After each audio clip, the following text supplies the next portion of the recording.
tying a noose. I would never think in 1,000 years I would see it coming from a firefighter. You probably wouldn't believe it if there wasn't any video. If you don't know what I'm talking about. Exclusive update in New Jersey. Disturbing surveillance video has now surfaced 2 years after a black Bloomfield firefighter accused a white firefighter of knotting a rope into a noose and taunting him. That black firefighter just filed a $25 million lawsuit against the township. And here's investigative reporter Sarah Wallace, who first broke that story in 2023.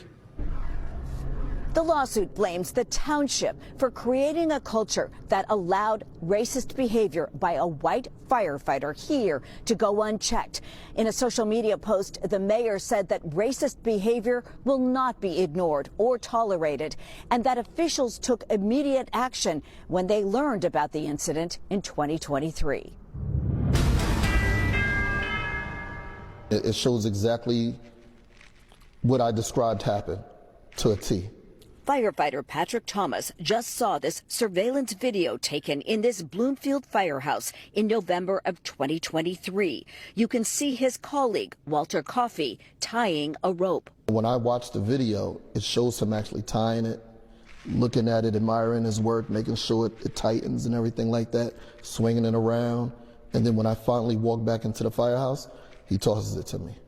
I remember catching it and looking at it and being in disbelief. I asked him, I was like, yo, what's this? And he said, oh, I want you to figure out what kind of knot this is. And I told him, I said, I know exactly what kind of knot it is. This is what people used to hang my ancestors from trees. I said, do you think this is funny? In an exclusive I-Team interview after the incident, Thomas revealed that Coffey had actually made other noose comments the week before. The same guy came up to me while I was standing outside and said, hey, Thomas, there's a noose upstairs on the table. And then I asked him, I said, why would I want to see a noose? Thomas went on medical leave for PTSD related to the incident. In December of 2023, the Essex County Prosecutor's Office charged Coffey with bias intimidation. He then entered a diversion program, which could eventually lead to the dismissal of the criminal charges. Bloomfield said it was continuing its investigation. I think there should have been some jail time, or a little bit more than 2 years probation. And if he does everything right in 2 years, he has no criminal record. It's like it never even happened. Thomas's attorney says they felt stonewalled, the firefighter battling to stay on the payroll. There have been multiple times since this happened in 2023 where the town has threatened to stop paying him. Thomas's attorney says they got no information from the township about Coffey's status and finally decided to file the $25 million lawsuit alleging a hostile work environment and racial discrimination. There is, unfortunately, a racist culture in some parts of the Bloomfield Fire Department, which is known about by the township and allowed to persist by the township for many years. The mayor posting on social media after the lawsuit was filed that Bloomfield reaffirms zero tolerance on racism, adding Coffey was suspended without pay and the legal termination process was initiated the same day the conduct was reported. He should have been terminated immediately. Thomas says he would like to go back to the work he loves, but recently failed a fit for duty exam. In the entire 2 years since we first talked, has anybody from the township ever apologized? No. Nobody's ever said, we're sorry this happened? No. Township officials did not get back to us, but they will have to respond to the lawsuit within 21 days. From Bloomfield, Sarah Wallace, News 4 News. Hello, good people, and thank you for tuning in. And to my returning viewers, to my subscribers, and to those who have not subscribed yet, I thank you for coming and reasoning with us in this episode. Now, black people have been saying these kind of things for generations now. But we see that each and every time someone from outside the system steps forward and proves that black people were not imagining anything. You know, there are chances and situations where they see that black people just like to pull the racial card. But from the things which are happening around, they are just proving that these black people knew what they are saying. And that's exactly what has happened here. So now let's talk about it. Tying a noose, and it's on video. You probably wouldn't believe it if there wasn't any video, because that's how people are. No, they wouldn't do that. That's not what he meant by that. It's exactly what he meant by that. Just like, here. And the guy's like, what's this? You know exactly what it is. You know exactly what you was doing. People know what they're doing. People know what they're doing. Why would you tie a noose and then throw it to a black firefighter? The black firefighter understood the assignment. He said, I know exactly what this is. This is what they used to tie my ancestors back in the days when they went to us. So why are you throwing this to this man, knowing the connotation that's behind that, knowing the history behind that? Let's say we didn't know the history behind that. You throw him a noose? Are you sending a threat? Because what's the backstory behind y'all that you had to send him a cord to tie? This is not a drill. You guys are not doing anything. Either way, the video is $25 million worth. Congratulations, Mr. Firefighter with the noose. And to all the people that's saying, oh, it's not that deep, you are happy that it's not you. Because if it was you or your family member, somebody that you know, you wouldn't be talking that smack. It's not that deep. Please, it is that deep.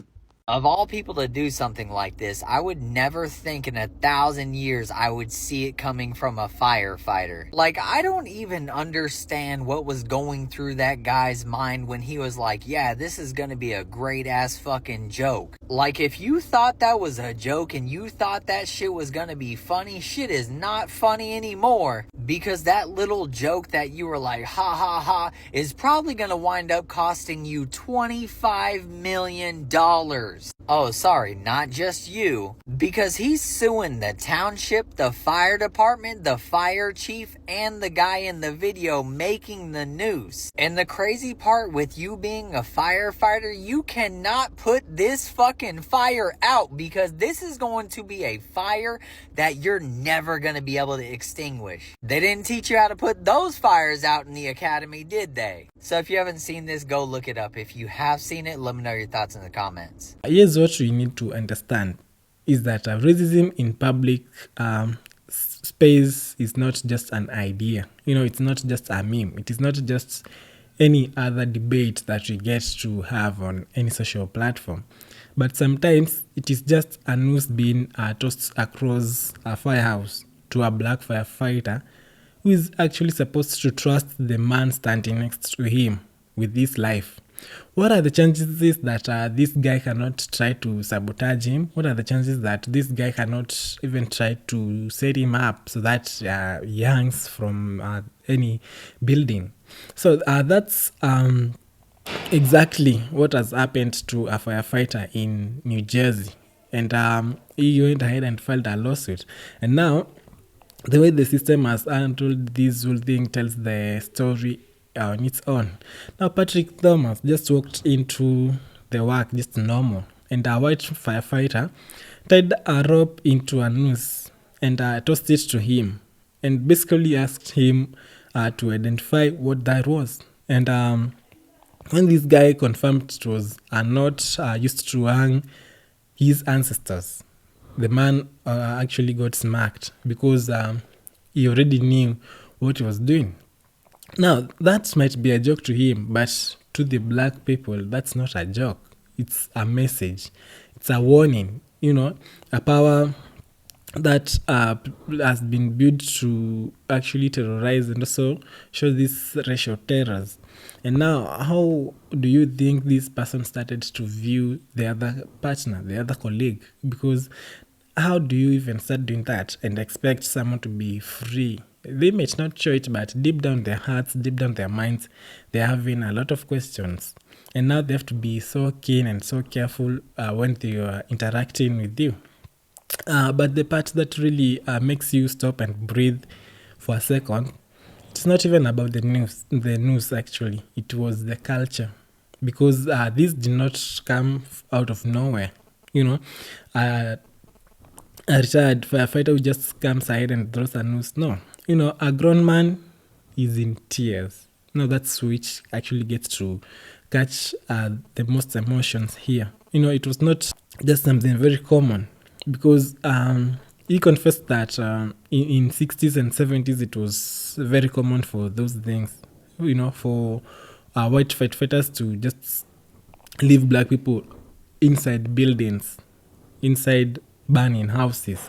He also admitted that he heard that black children were screaming and he just walked away. That's not just racism, that's generational trauma which has been passed down as workplace tradition. Because how would you tell me that you are on a rescue mission and you can comfortably walk away when just because a black person is in a building that's burning down, and now you just leave them crying for help? And when you hear that, suddenly Patrick Thomas's story does not feel isolated at all. It feels like modern version of the same old nightmare which these black people have been enduring and going through day after day.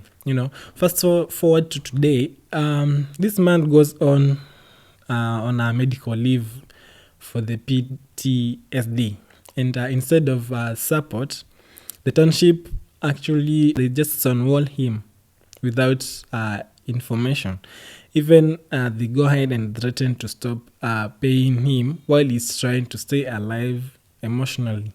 Meanwhile, the guy who drew the news enters the division program that could clearly record nothing that has ever happened of that sort. And we have seen that he had no apology then, no accountability, and the victim is the one who was actually fighting for his job. And that's where these mental things start, and his dignity was put in quest.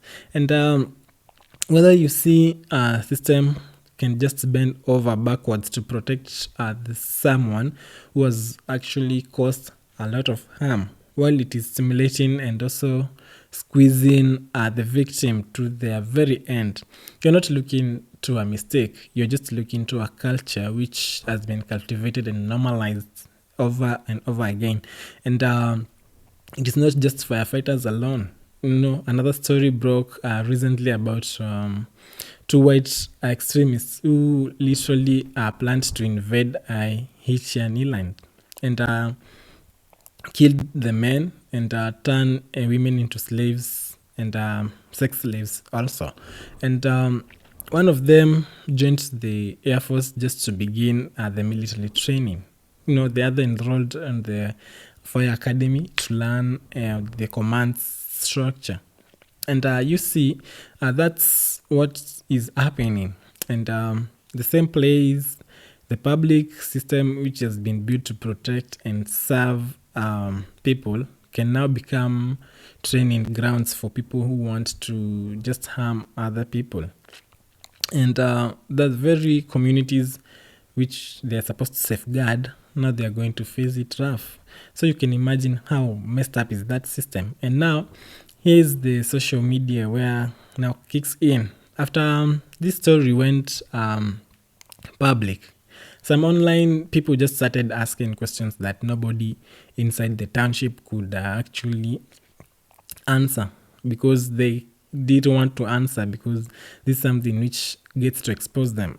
How many black firefighters had to actually stay silent before this one finally spoke up? That's a rhetorical question you can get to answer on your own. But suddenly, after that question was asked, we saw comments, screenshots, and old testimonies actually began circulating. Stories of harassment, racism, and also pranks, threats, and traditions.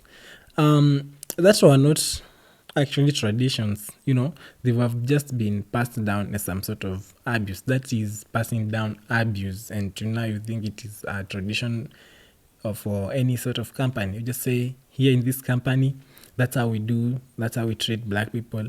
You may think it's company tradition, but that's harassment.